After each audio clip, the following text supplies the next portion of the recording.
From the Library of Congress in Washington, D.C.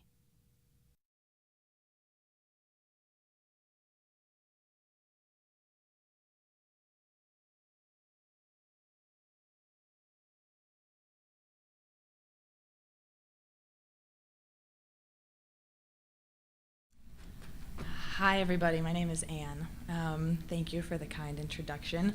And I am one half of Pop-Up Archive, but Bailey Smith, my co-founder, is also here today, and we'll be happy to meet, hopefully, some of you at 5:30 at the demo session. We'll have a laptop set up. We started Pop-Up Archive at the UC Berkeley School of Information, and then received funding last year through the Knight Foundation's News Challenge to continue full-time work on a web-based system for organizing and creating access to archival audio. So I thought I would share some of the experiences that we've had so far working with oral history archives, media organizations, content creators in the course of our work, and then highlight some of the common digital preservation needs we've observed, particularly with audio, and talk a little bit about how we're trying to answer those needs. So let's start with the tale of an archive.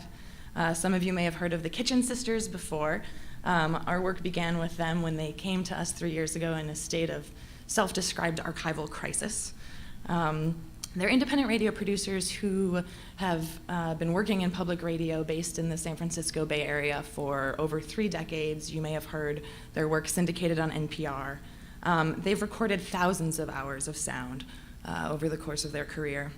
And they've worked with countless oral historians, archival sound collections, universities, libraries, you name it, in addition to recording interviews with Americans, people from all walks of life and parts of the world and moments in collective history, collective memory. So this is a photo on the right, or a piecemeal of photos that Bailey took of a mere fraction of the Kitchen Sisters' audio. And when we met them, they were awash with content, but very short on organization. They kept a FileMaker log for their audio. They backed it up to hard drives and via FTP to a server, but the drives don't always last. The server could be unreliable, and the files were organized with minimal description in various formats, in locations all over the place, from their office in San Francisco to a storage unit to Nikki's house under her bed in Santa Cruz, California. And they get requests from the public and scholars and other producers or media stations all the time to access this material and reuse it, repackage it. And it's usually impossible, if not very difficult, for them to fulfill these requests. As time passes, they forget where it is themselves, or that it even exists at all. And they're certainly not the only ones.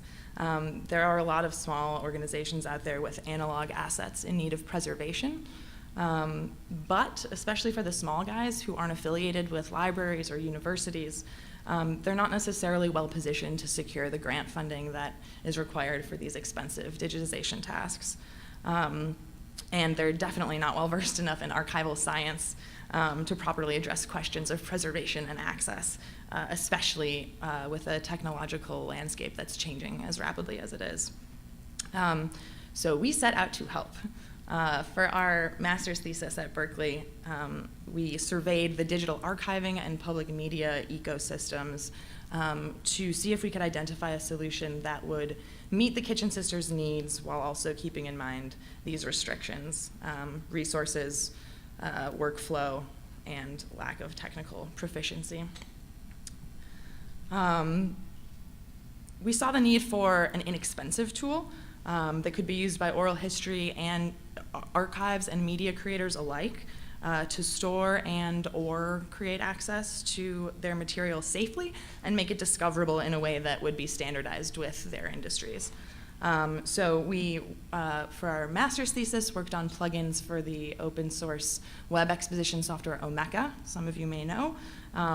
We love Omeka. They have an incredible development team and institutional backing out of George Mason University that makes them reliable and we found easier to use with a lower barrier to entry than a lot of the comparable software we were looking at. The plugins that we wrote enable you to back up media at the Internet Archive through Omeka or publish audio files to SoundCloud. And if that's interesting to anyone in the room, please talk to us because we're always looking for people to help us test them. But we realized that there were a lot of other small organizations in the same boat as the Kitchen Sisters who didn't have the benefit of me and Bailey devoting an entire year of academic inquiry to their archival challenges. And maybe even more importantly, we realized that without context, metadata, transcripts, tags that you can search, digital audio files are pretty useless. And significantly, whether individuals or organizations, virtually no one has had the time and the money and the staff to generate the kind and the volume of metadata that you need for meaningful access to archival audio. So as a result, audio that's absolutely worth saving is getting lost and deleted all the time, preaching to the choir. So maybe I'll list some concrete examples of these problems first, and give a sense for how this lack of access to audio is creating problems that are common across the domains that we dealt with, both individuals and institutions. There are small archival audio collections sitting in silos around the country. We've been talking to them. Their collections aren't transcribed, and they're lacking the finding aids that could put them into the hands of scholars, producers, content creators across the web. The Society of American Baseball Research, for example, came to one of the digital archiving webinars we held looking for a storage solution that would be an improvement on Box.com, and also to drive ears to their amazing collection of voices from American baseball history. We have talked to reporters at media stations around the country who are frustrated because their raw audio gets deleted or moved to deep storage every month or few months. And they're getting requests from other reporters or even themselves for archival material, like recordings from Occupy Oakland over the course of the last year and a half, and they can't provide it. And as a result, they and other media creators are going to YouTube as their primary source for archival audio. We visited WBUR a few months back in Boston, and they were gearing up for their coverage of the Whitey Bulger trial and had a room full of crates of interviews that one reporter had collected over the course of the decades that he's been covering the case. And today, those interviews, when they're created, are born digital and are often disappearing before they have a chance to make it into the equivalent of a crate.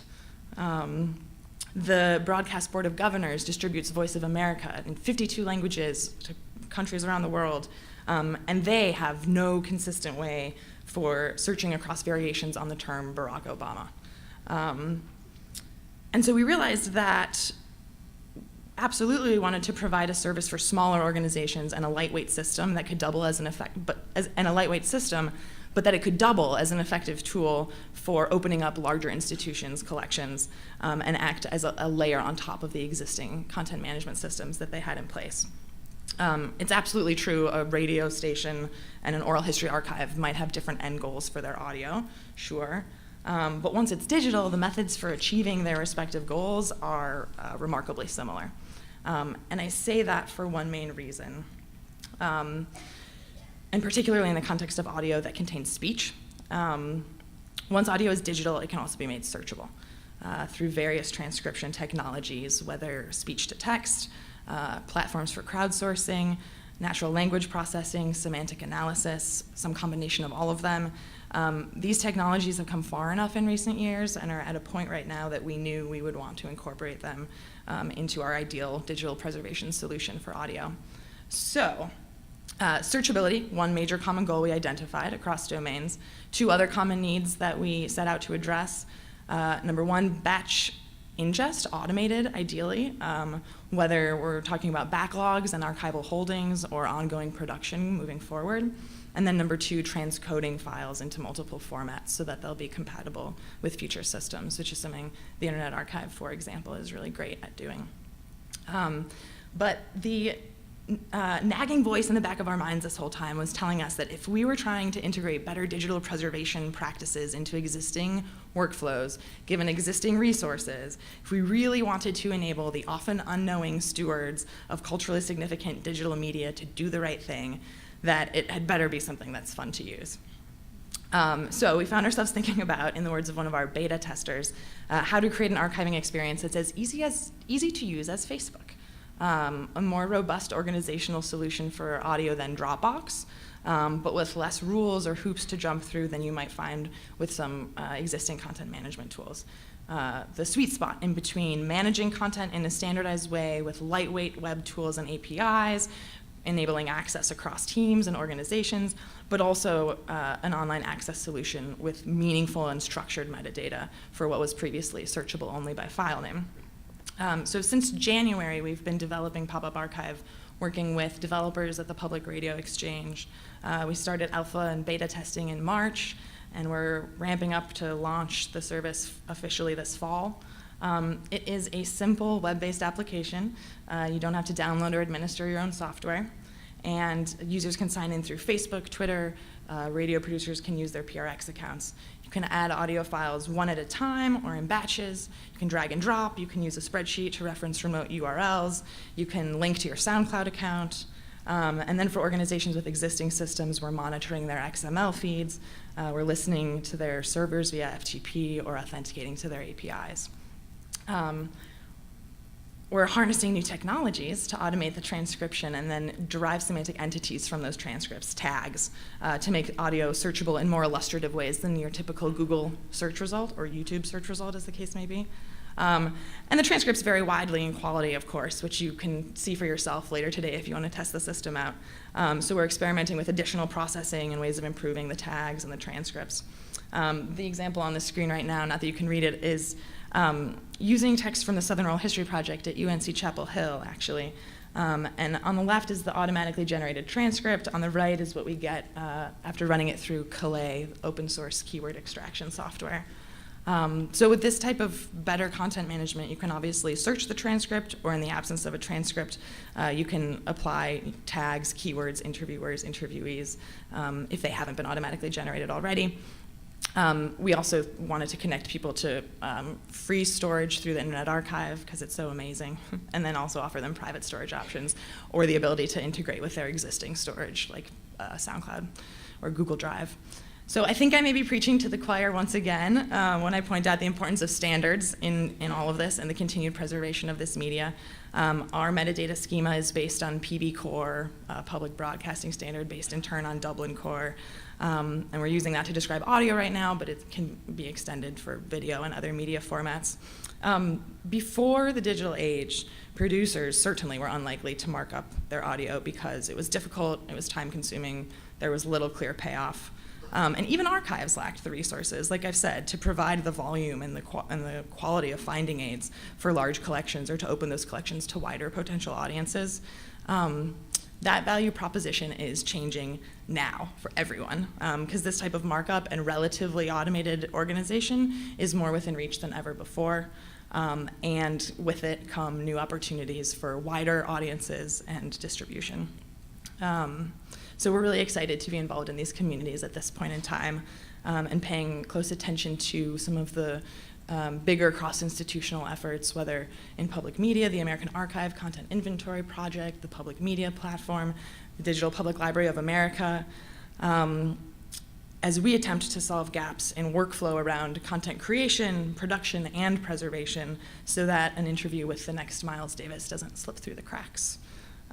Historically, archiving has happened at the institutional level, and that continues to improve, and we like to watch and learn from it.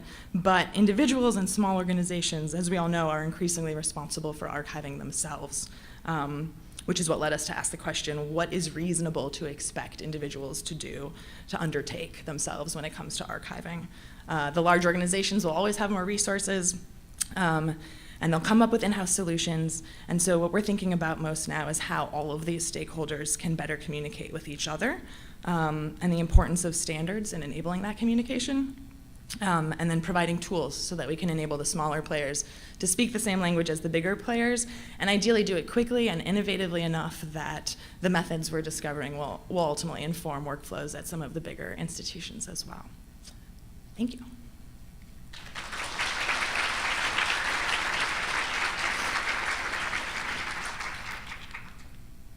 And I don't know if anyone has questions now. I might have a minute or two, but otherwise also at 5:30 we'll be around.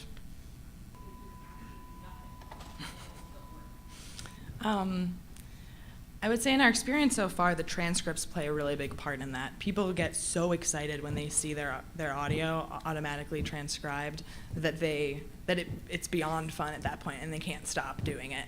It's created a lot more work for us, which is a good thing, in that people want transcripts of varying qualities. Some people are just roughly logging tape. Some archives have tens of thousands of hours of sound that they just want to have any finding aids for.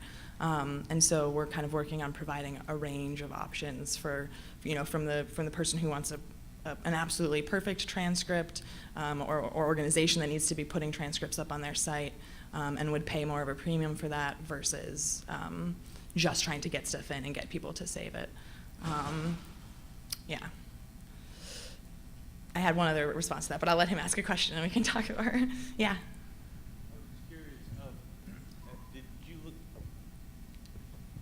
I was ready to talk loud. Have you looked at any of the existing standards that are like under the umbrella, like DDEX? I'm not familiar with DDEX, no, but I would love to hear more about it.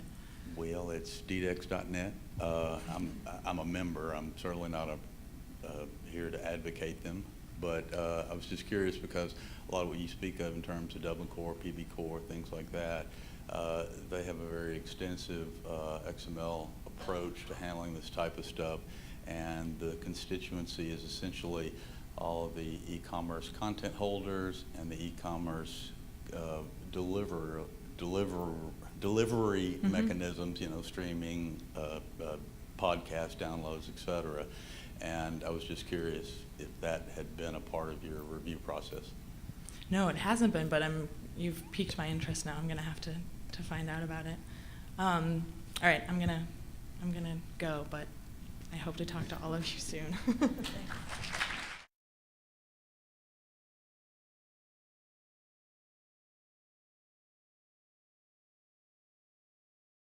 This has been a presentation of the Library of Congress. Visit us at loc.gov.